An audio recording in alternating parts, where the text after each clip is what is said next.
see the best of Singapore and Singaporeans at work.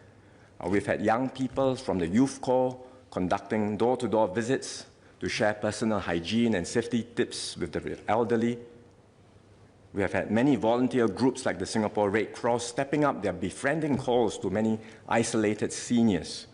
We've had many individuals and volunteers also packing and donating care packs and items like masks, hand sanitizers, and thermometers to the elderly and vulnerable groups. In these difficult times, we see Singaporeans from all walks of life working flat out to fight the virus.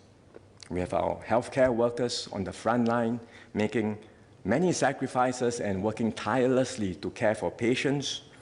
We have our public officials working very hard too across all the agencies. Not everything they do is visible to the public eye, but I can tell you that they are working round the clock, and it's incredible what they have been able to achieve, especially given the quick turnaround times. We are literally making new measures every other day, putting in place adjustments to measures almost on a daily basis. And so this impacts on comms. We have a huge team working night and day to put out public comms materials to inform the public of all of these updates. We have a huge team on the operational side, be it at immigrations and security, going all out to adjust to these changes and ensuring smooth implementation. From time to time, there will be public feedback, there will be public complaints. They take all of this in their stride. If there are lapses, they try to rectify them as quickly as possible.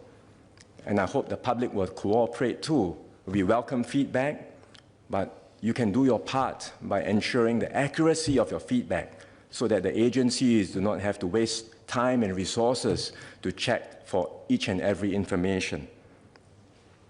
And there are many more unsung heroes all over the island in areas like cleaning, security, airport management, media, hotels, F&B, transport, and many more providing services to Singaporeans, all still going strong, keeping their spirits high.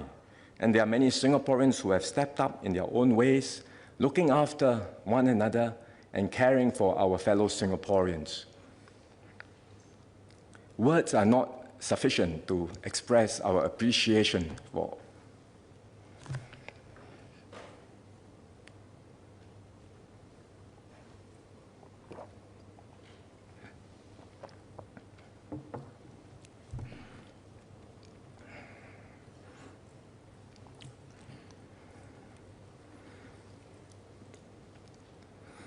Mr. Speaker, words are not sufficient to express our appreciation for all of those who are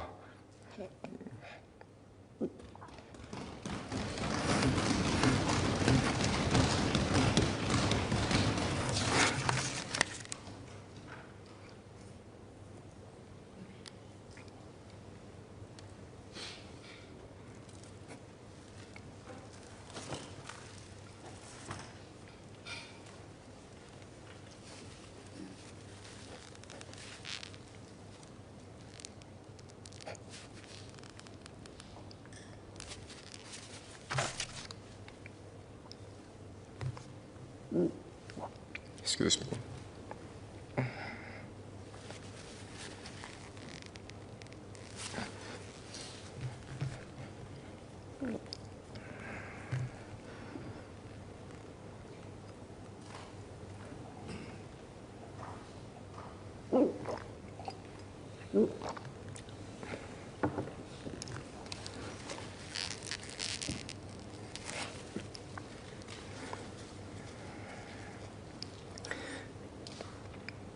Please give me a minute.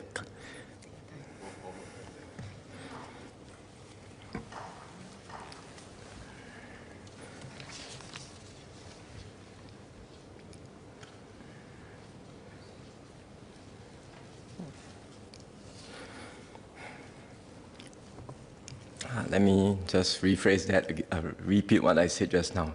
Words are not sufficient to express our appreciation for so many Singaporeans going all out to fight the virus. But I just want to say a big thank you to everyone who's doing their part.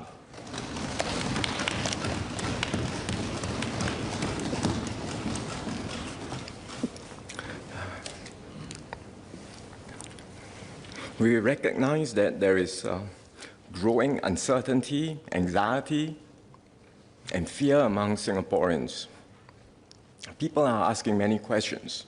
How long will this last? How safe will we be? How will our businesses survive? I receive many suggestions and feedback all the time, every day. Some want more drastic measures. Some say we are doing too much and there are too many restrictions. I appreciate all of the feedback. I can't reply to each one of them individually, but the team is looking at all of them and we take all of them into consideration as we develop and update our measures. In some cases, there are no clear answers and solutions because the situation is so uncertain, so fluid and changing rapidly by the day. But one thing is clear. We are all in this together and we will continue to work through the challenges together every step of the way. Mr. Speaker, sir, it has been more than 2 months since our work on COVID-19 started. It almost seems like a lifetime ago. But in fact, we are only at the beginning of a very long fight. This will continue for many more months, till the end of the year and perhaps even beyond. The coronavirus is, without a doubt, the biggest threat the world and Singapore has faced for decades. So let us rally together and rise to this challenge, because as SG United, we can beat the virus together and we will emerge stronger and toughened after this crisis. Thank you, Mr. Speaker.